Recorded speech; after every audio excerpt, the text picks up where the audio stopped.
A physical metallic rod under heavy tension naturally develops invisible, dynamic internal stress as the material physically resists the outward pull. This schematic represents that physical behavior by defining a one-dimensional bar element bounded by 2 points, node 1 and node 2. Because it spans a single axis, the element has 2 degrees of freedom. We define the horizontal displacement at the first node as U1 and the displacement at the second node as U2. To cause those displacements, the element is subjected to concentrated external forces, force P1 at the first node and force P2 at the second. The environment might also exert a continuous external distributed load along the length of the bar, denoted here as f of x. To calculate how the bar deforms, we have to unify these independent nodes and forces into a single mathematical model. Predicting structural behavior requires translating physical constraints into solvable equations. We establish that mathematical foundation using the Galerkin method. This is the integral equation of the weighted residual, which dictates how the element reaches equilibrium. Inside this integral are the trial functions, which dictate the assumed shape of the deformation. Previously, we represented these trial functions as a scalar summation series. Writing trial functions as a scalar series is effective when solving a single, isolated element by hand. However, real-world structural models are built from thousands of elements. Managing thousands of independent scalar quantities within a summation series exceeds basic computational limits. To solve at scale, we must reformulate our trial functions into strict vector arrays. Grouping individual variables into specific row and column vectors allows us to apply the standardized rules of linear algebra to algebra. Translating the series into vectors transforms the weighted residual into a systematic matrix equation that finite element software can process. We begin the vector translation with the 2 trial functions that map the internal displacements of our bar, n1 and n2. Up to this point, we treated n1 and n2 as separate, disconnected scalar quantities.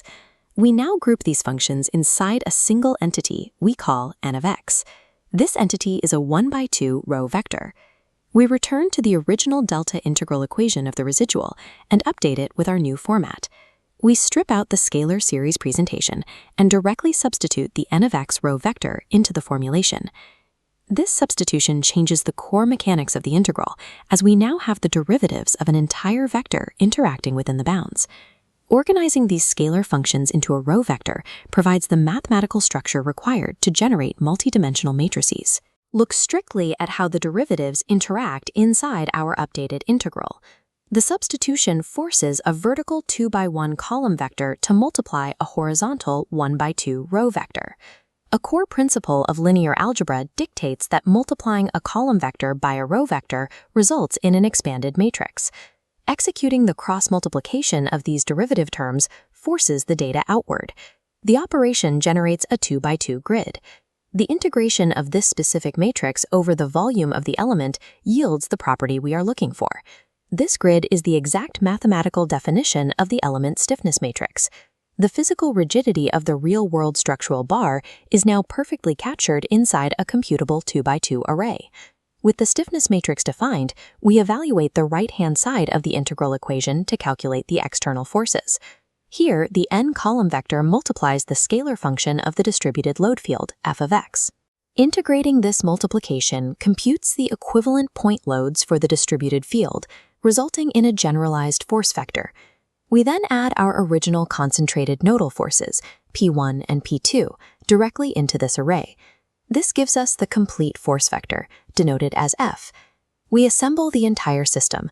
The stiffness matrix, K, multiplies the displacement vector, U, and equates to the total force vector, F.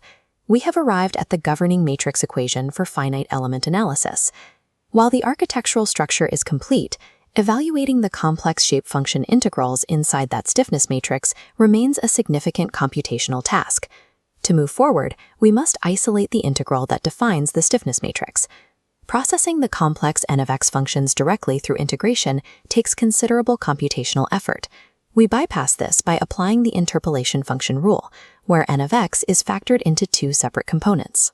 It splits into h of x, a simple polynomial vector, and t inverse, the inverse transformation matrix. For a one-dimensional bar, h of x reduces to just 1 and x. We substitute this factored relationship back inside the integral for the stiffness matrix. This reveals that the transformation matrices consist purely of fixed geometric constants.